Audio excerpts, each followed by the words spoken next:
Hello and welcome to today's episode of the Work at Home Rockstar podcast. I'm excited for today's guest. He is the author of Build Build a LinkedIn Profile for Business Success. And what he does is he helps people get clients organically through, I assume, social media and LinkedIn. So super excited to be rocking out today with Daniel Alfon. Hey, Daniel, you ready to rock? Yes, sir. Thank you very much for having me. Awesome. Thanks for being here. And so we always start off here on a good note. So tell me a story of success in your business that we can be inspired by. With pleasure. It's a lady that was in corporate America for over 20 years. And at one point, she wanted to go solo and she wasn't sure about it. And as you know, networking is a big part of getting your first clients.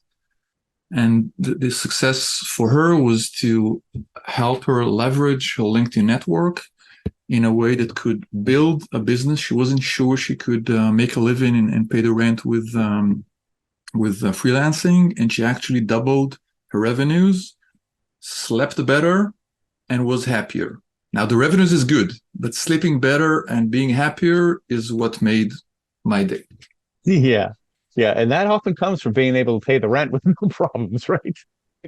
That's Absolutely.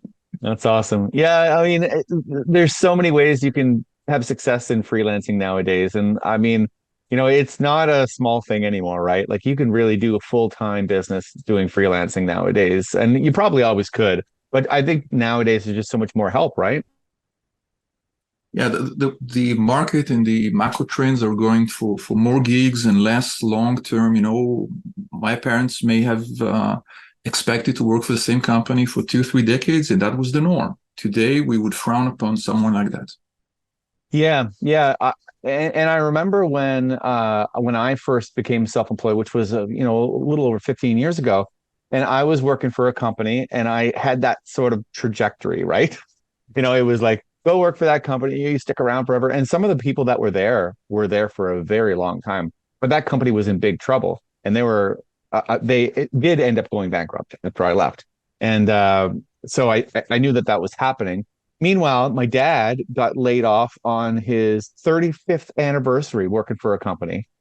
Like it's just the world is changing, right? And I mean, now you got a person who worked for a company for 35 years and had zero confidence that he was going to be able to find something else that was going to be able to pay him what he had, worked himself to during that time.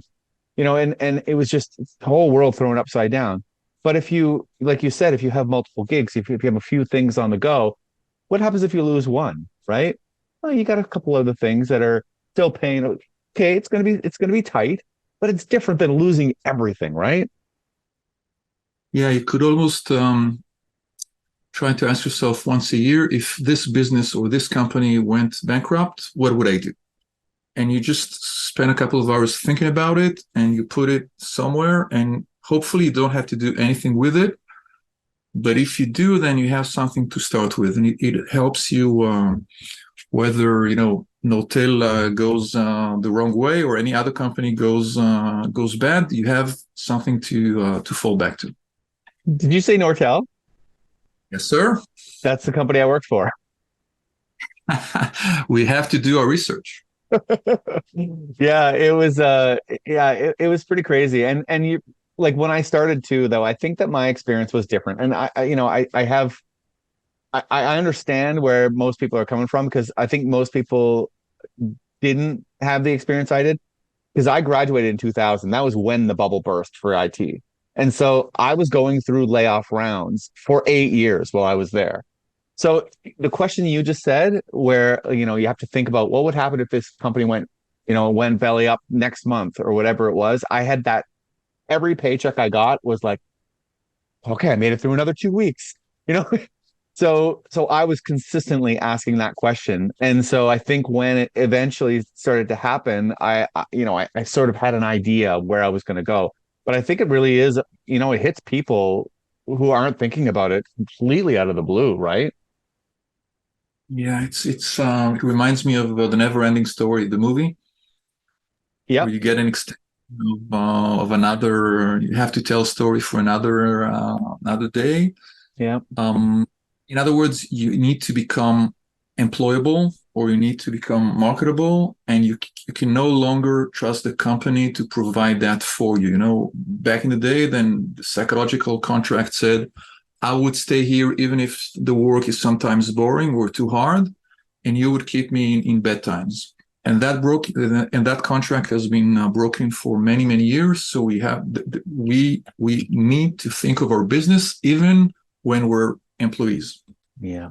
Yeah. You consider yourself a self-employed, even though you have, we have one client, right? Yeah, That's the way. agree. So now, along the road of, getting all these successes, sometimes you're going to hit some bad notes. You're going to have some things that aren't going to go as planned. So can you tell me something that didn't go as planned on your journey and how you recovered from it? Cool. So let's go over 350 bad examples I could share, or just one. Just one is fine. But yeah, we have a few, eh?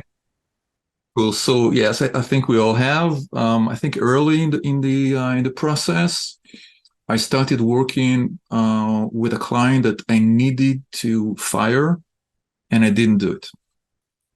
And it was so frustrating that I learned my lesson. And the short-term money cannot compensate for the downsides if you don't like working with that person. And that's one of the greatest benefits, Tim, of selecting the people you work with. And if you manage to speak with people you enjoy working with, then more business comes your way and you feel more fulfilled. It's not a contradiction. It happens simultaneously. Yeah, it does. Yeah, I've noticed the same thing too. So what was it that made you like, did you eventually fire the client or did they fire you? What ended up happening? It was a mutual it was a contract that ended, and I was very happy that we didn't continue. And I found someone else that I enjoyed working with, and then it became a referral business, and it was much better and much easier. Wow. Yeah, that worked out great. So there, maybe the learning lesson out of that is to make sure you have an end to your contracts, right? Just in case. Absolutely, yes. The Yeah. best contract, the contract you put it in a drawer, you never look at it. Yeah. Uh, Yeah, I've found the similar thing, and I think actually I spoke about that in my last episode as well, is that uh you really do have to make sure that you're picking clients that are a win-win for both of you, right? Because if it's mhm. not a win for you, then it's just going to suck all your energy. There's just so many bad things that can happen. You're not going to show up, with all the energy that you should be showing up for other clients as well, because this one's taking all your time and all. There's so many reasons why it makes sense to fire a client. But now the next question I have for you is how do you do it? How do you fire a client? So first, I suggest that you check out the episode you had with Amrit Singh. I hope I don't butcher his name, because you two discussed this very point along that episode. Mhm. Um, the short answer for me is working mainly through referrals. That's my philosophy. That's what made my business grow, and it has a lot of advantages. And it means that basically, whenever someone recommends that you work with them, if potential client reaches out to Creative Crew or is being referred by a client of yours, then the client referring you to them would help you, because they would think about it, would Tim and that person really hit it together, yes or no? And if they're not sure, then in some cases will simply not make the introduction. So the introductions mean your referrals are less price sensitive. They want to work with you and you don't have to go through a hard sale. They're happier working with you and they end up referring business themselves. So it takes a process, it takes some thought, but I found that's the best way to build your business in a sane way. Yeah. And so to take that a step further, here's another interesting thing is that the clients that a client refers to you tend to be very similar to the client that did the referring in the first place. That I find interesting as well. And uh, that can go good or bad. Like, so if you got a really great client and they refer you another client, chances are pretty good that that's going to be another really great client.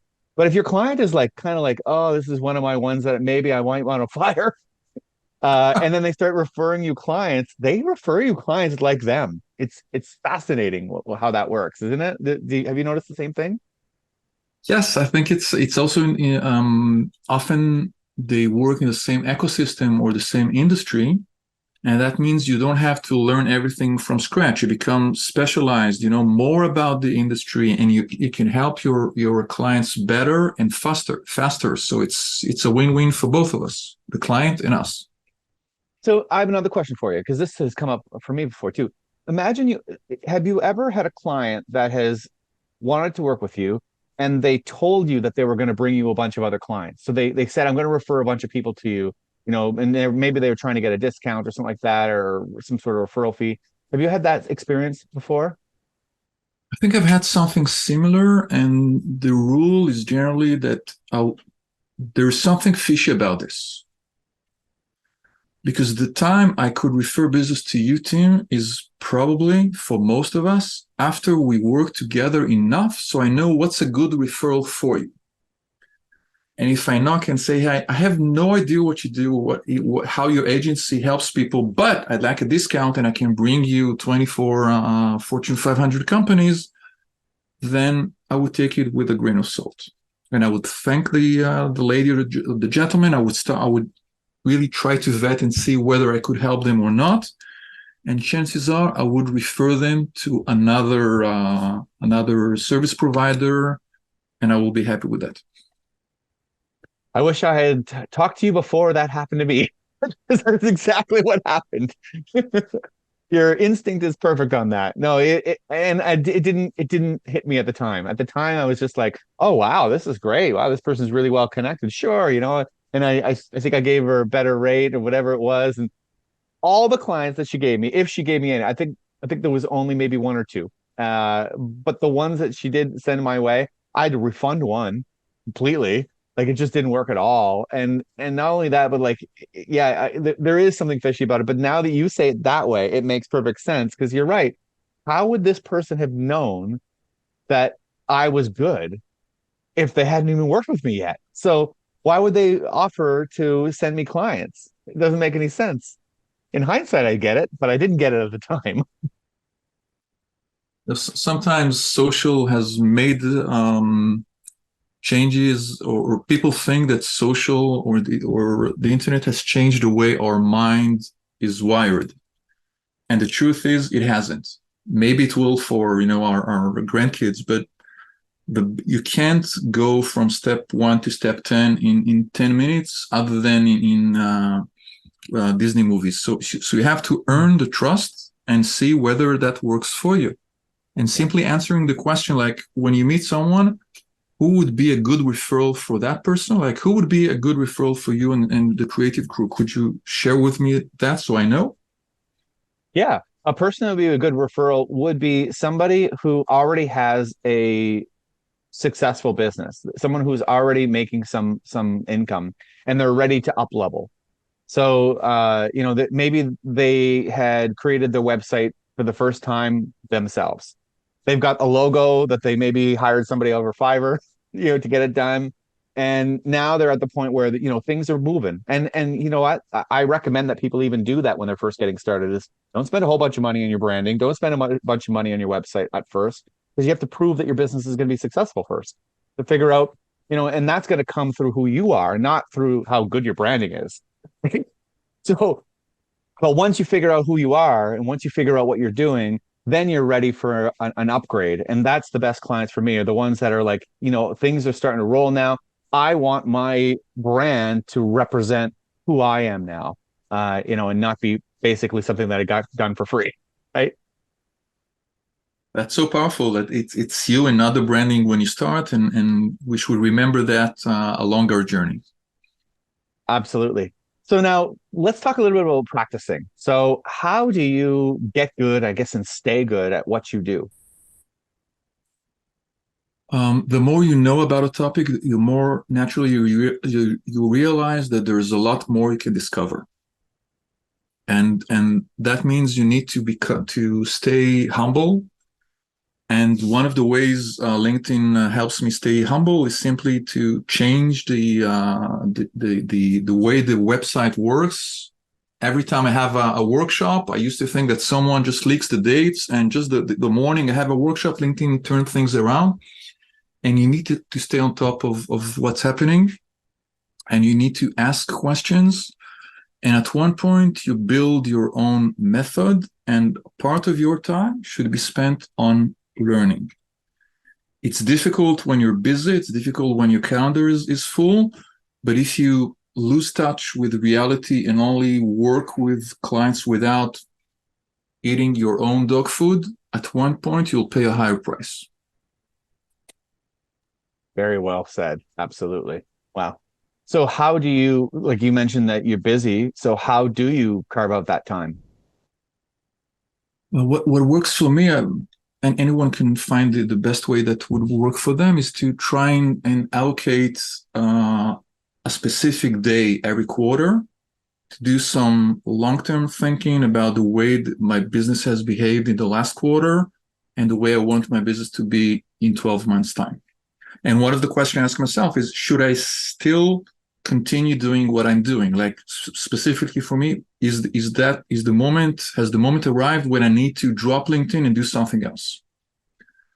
And at one point, my answer will be yes, because something will happen, either some tech or regulatory change, or something that will happen, and then I will need to reinvent myself, and I will try to look for the envelope that I did back then. What happens if the company goes belly up? So dedicating time for that you don't touch and you don't work, but you need to do it sometimes physically, like not in your office, but elsewhere, or discussing it with people you trust and people who have a good understanding of trends, would help you stay focused on the long-term objective that you want. Hi, my name is Daniel Alfon from Mastering Ascension, and I've been working with Tim Melanson and the Creative Crew Agency for a number of years now. Tim is my go-to guy for all things technology, and his team have helped me to really create the platform that I need that represents my brand, my message, and connects me directly to my ideal clients. What I particularly love about Tim is before he starts to dive into the technology, he always makes sure that he understands what your global view is, what your ultimate goals are. So then that way you're not wasting a lot of time back and forth switching around technology or platforms. He creates something from the get-go that is scalable, which is highly, highly beneficial for any business. What I've experienced from Tim and his team is they're highly responsive. They are a wealth of information, and they're going to offer you the tools that you need to really make the mark that you want to make in the world. So that's my recommendation for Tim. He's awesome. You're going to love every minute. You won't regret it. Daniel, that's really good. Two things. One is that your method is, I think, better than mine for learning because, I tend to try to find otherwise wasted time. So, I find that I listen to like a podcast or like an ebook in like my car, or when I'm doing groceries, or when I'm doing something else. But I like your way better because if I were to spend a day every quarter and like dedicate that day, I think I would be able to get a lot more really good thinking in. And then the other part of it is that if I can't spend one day per quarter for me, myself and my business, then is my business really working that well? Right? That's a good way to put it. Yes, it needs to be earmarked, and there are times when there's a feast, and the times when there's famine when you're a freelancer, when you build your business, and it helps you go through the waves and be able to sleep well. And I think that's important. But it's not contradictory. Like learning on the go can be very helpful for many people. You don't have to choose. No, yeah, exactly. Yeah, and you're right. It is very feast or famine, and I think that that's the hardest part, is because when when you're self-employed and when you're really, directing everything yourself, sometimes things are just rolling. You've just got lots of stuff coming in. And if you start to say, no, I can't, no, I need to do something else, well, then, the universe is going to respond to that and they're going to stop, the hose is going to shut off. So you really have to take it when it's coming. But then there are times when it's not coming. And maybe that's a good time to take some time to do some reflecting. And another thing that you said that was incredibly good and incredibly deep, really, is that I think a lot of people are very slow to see that something's not working anymore. Right. And where, like you said, I mean, there will be a time when LinkedIn will not be your thing. And that's true. There will be a time when everybody on this listening to this right now, the thing that they're doing right now will no longer be working in some way. Right. It's just that's the way things work. Every business that from the past, from, whatever, 200 years ago, very few of them still exist. And none of them exist exactly the same way. So at some point, it's not going to work. But I think a lot of people are just kind of like, you sink a lot of money, you lose a lot of money waiting for it to just turn around and just come back, right? But I guess that's a question really, is how do you know whether it's going to come back or not, right? Well, that's a very powerful question, and because the changes are sometimes incremental, we don't see it. We're just like the frog that's being boiled in the soup. First of all, you have to assemble or identify a few people that you speak with, and those people, one of the criteria is that they should be able to tell you the truth. In other words, they're not here to sugarcoat things. They're here to listen and say, hey, you're doing it wrong. Or you've done it well, but that may no longer work. For example, because ChatGPT now enables you to do A, B, and C. Then it doesn't mean that you have to go out of business, but it means that you have to think about the way you could leverage that technology or that change in order to offer better services that can not be easily commoditized. And that's one of the questions that as a freelancer, you need to ask yourself every time. It's not a race to the bottom in only providing lower fees. It has to be something else. Agree. And like you say, that is just a tool. I mean, at one point, there was no wheelbarrow. So you were carrying all of your equipment from one place to another. Once the wheelbarrow came into place, you could do things much quicker. That doesn't mean you necessarily charge less, right? It just means that you can do more work, right? Absolutely. And asking yourself, like you mentioned the ups and downs, two questions that come to mind is what will you do, team, if you got too many clients asking to work with you? Like who would represent your ideal client, the person or the customer that you will always find time for? And maybe as a backup, who are there service providers that you can refer business to, that you trust and you think will provide a good service? And the flip side of that is what happens if your major client disappears or can no longer work with you? And trying to answer both questions at one point, you'll have to deal with both with a success or a combination where a number of clients and you cannot stretch or change your bandwidth that much. What will you do then? And if the worst happens and the best client you have changes, the CEO changes, something happens, then what would you do? No one likes to ask those questions. I mean, the first question is nice or nicer, but really you have to ask yourself both questions. Just thinking about it will help you if something happens. I agree. So now let's talk a little bit about gathering fans. So, I mean, nowadays with social media, the audience is everywhere. But just because they're in the audience doesn't mean they're a fan. How do we get them to actually like you, right? I think one way to put it is that our listeners have a real life personality. Anyone listening to the podcast has a real life personality, and what we do on social should not contradict that. And if you're an extrovert, you cannot use social media like an introvert. And if you're an introvert, you don't have to become someone else to use social media.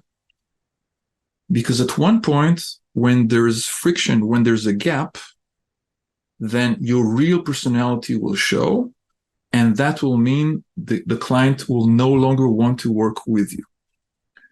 And there are people who would like to work with you exactly like you are. Maybe they're 5% of the market. Maybe they're only Nova Scotia. It doesn't matter, but these are the golden people you need to reach out to first, because that's the best long-term strategy that you can have. And I think doing that and keeping that in mind can help you build your business and grow your business. I agree 100%. That is so good.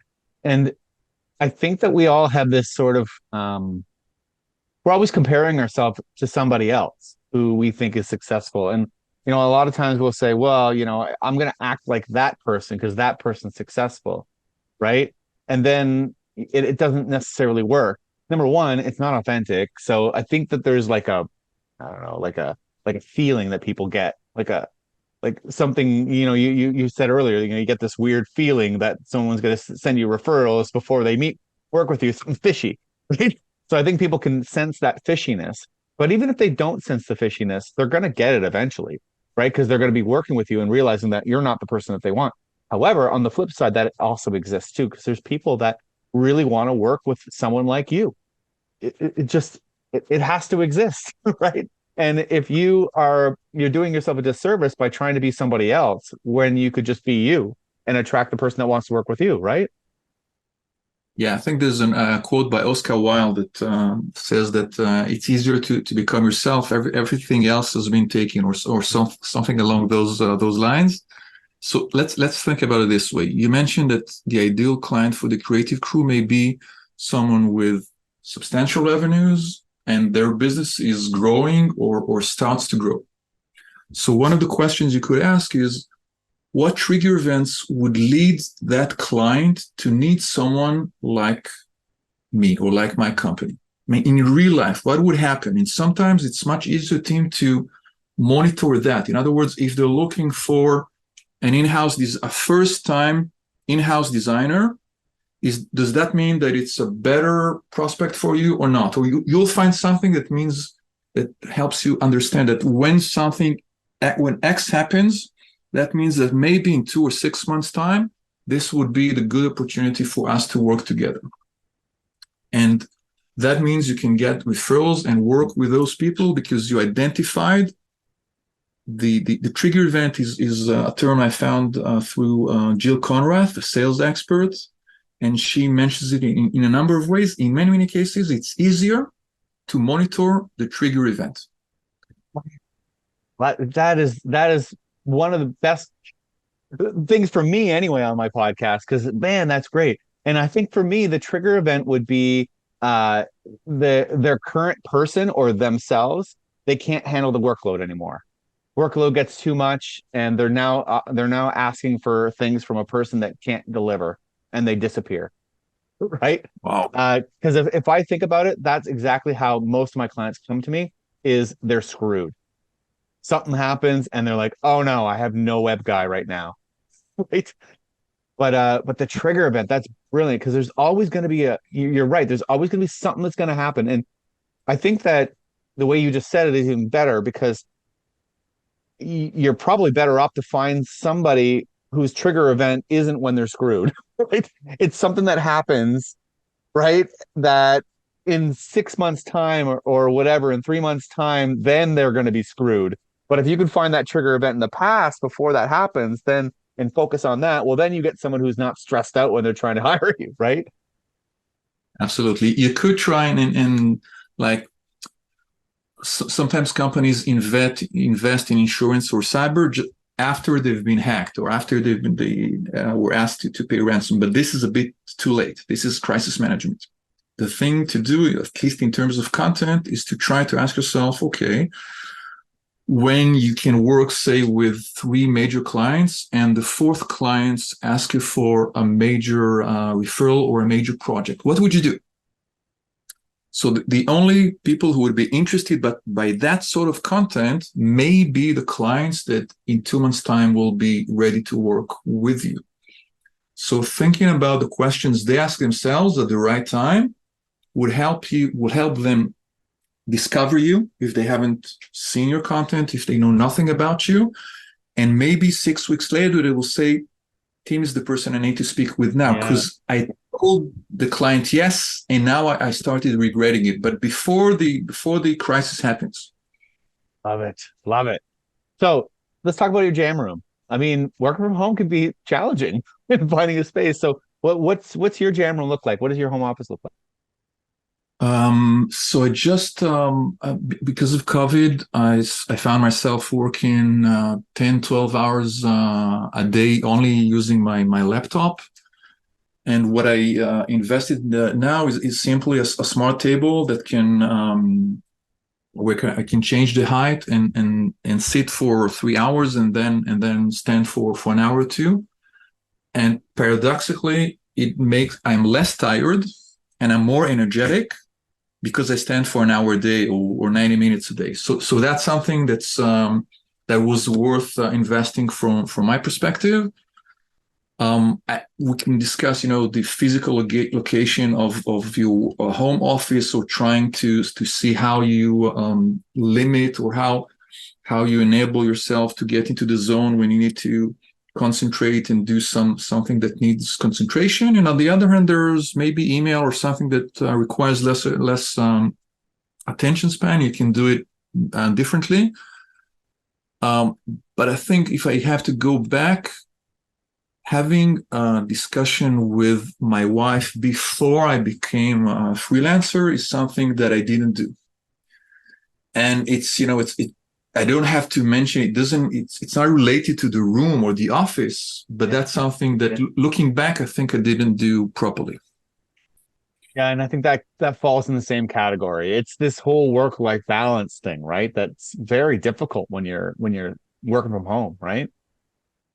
Yeah, because the uncertainty is difficult for us as human beings, and the questions your significant other asks are really important. Like, they want to know that you could provide. They want to know that the marriage or the household or your kids' education are not going to be hurt because of that.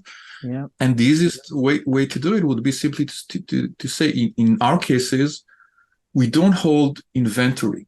Okay, we don't buy a warehouse. We don't have 50,000 people working for us. So we are risking our time. But other than that, we can agree that if we don't have X revenues by that time, then we'll go the corporate way, or we'll do something else. And just putting that on a table reassures us and reassures our partners in a way that can help us build our business without having to look back over our shoulder every time. Yeah, and it also puts a little bit of a fire under your own butt, right? Because now you have a deadline, right? Yes, and the deadlines you committed to publicly are deadlines you try your best to honor. Yeah. Yeah, and the questions that your significant other asks you, I mean, you're different people, you're different sex oftentimes as well, and so there are things that you might not even think about, and that to them is going to feel like you're dismissing. So, you're better to ask these questions, to get them to ask these questions, because you might actually not know the answer because you've never even thought to ask the question, but it's important to them, right? And so you're better off to kind of go, okay, I didn't think about that question. Let me figure this out. And then you can work together on an answer, because uh, the other big part that I've noticed is that some of my best ideas and some of my best strategies have come from answering the questions that my significant other had, which is just a blind spot, I think, for us, right? I mean, especially as entrepreneurs, we are probably pretty optimistic, really, when you think about it, right? We overestimate what we can do, right? And they want something that's more realistic. They're like, no. Selling me sunshine and rainbows, yeah, that's great, but we got kids to feed here, right? That's very true, and you have to be honest with yourself and your significant other. In some cases, that means that we'll throw the towel and decide that we're no longer doing that. Maybe we'll pivot, maybe we'll do something else. It doesn't mean that we have to become employees again. But if you generally see that there's no need you can feel, and you can get significant revenues from the first idea you had, that means you need to change course and do something else. That doesn't mean you failed. No. It just means that this is not the right timing, or this is not the right offer. You need to go back to the drawing room and maybe come up with something else. Yeah, and there's nothing wrong with going to an office for a few months to build up some stuff and still working, on the side on your dream, because it just may not have been the right time. You just might not have had the right base to move forward. And I mean, I think most people will realize that the more desperate you are, the less likely you are to attract clients. So, Wow. as soon as you end up with some sort of base income from that job, you're actually going to be better at attracting new clients.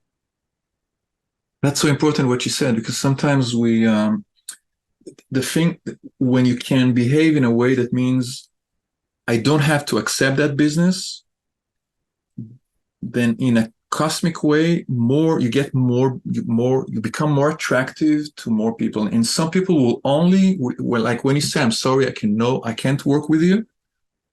There's a percentage team of people that will now do everything they can to start working with you. You would have chased them for months and they would do nothing. But the minute you say, sorry, I can't, now you become their top priority. It's mad. That's how it works in the dating world, that's for sure. I wouldn't know. Oh, yeah. So it's time for your guest solo. So tell me what's exciting in your business right now. I enjoy especially working with corporate refugees and first-time entrepreneurs that are over 40, because they tend to have used LinkedIn, but not to build their business. And when 20-year-old people may come my way, then I'll probably refer them to someone else, because they don't think about networking the way maybe both of us do. And they will at one point, but their system is a bit different. And what I found is that networking is way, way more important than LinkedIn. LinkedIn is the tool. It's important, but it's not what drives your business. Networking is what drives your business. Networking can end up in referrals, and trying to ask yourself, who would be a good referral to that person? What sort of content would they be interested in? Just thinking about that question will help you. You don't have to scout content for them. You don't have to look and find people for them, but you will remember that when they said something about Dave Matthews Band, then maybe you should ask Tim about it. Exactly. Dave Matthews Band is awesome. So are the Beatles, by the way. So then tell me, how do we find you? Like, is there anything, obviously on LinkedIn, but how else can we find you? Thank you very much, Tim. Just go to danielalfon.com. That's Daniel and Alfon. Thank you very much. And I like the way that you've got on the video. If you're watching on video, you can see that it's right on his background. That's awesome. Well done. You've got it on there. But now, sorry? I try to be a work-at-home rock star. You sure are. So now, when they go to your LinkedIn, what do they do? Do they follow you? Do they send you a message? How are they going to get in touch with you? I enabled messages for anyone, that not only my connections, but the website also has a lot of content and a monthly newsletter and articles that are free, and podcast almost as interesting as this one. You're too kind. Thank you so much for rocking out with me today, Daniel. That was a lot of fun and a lot of really great tips in there. Thank you so much. Thank you very much, Tim, and thank you for the work you're doing. Thanks. And to the listeners, make sure you subscribe, rate, and comment, and we'll see you next time on the Work at Home Rockstar podcast.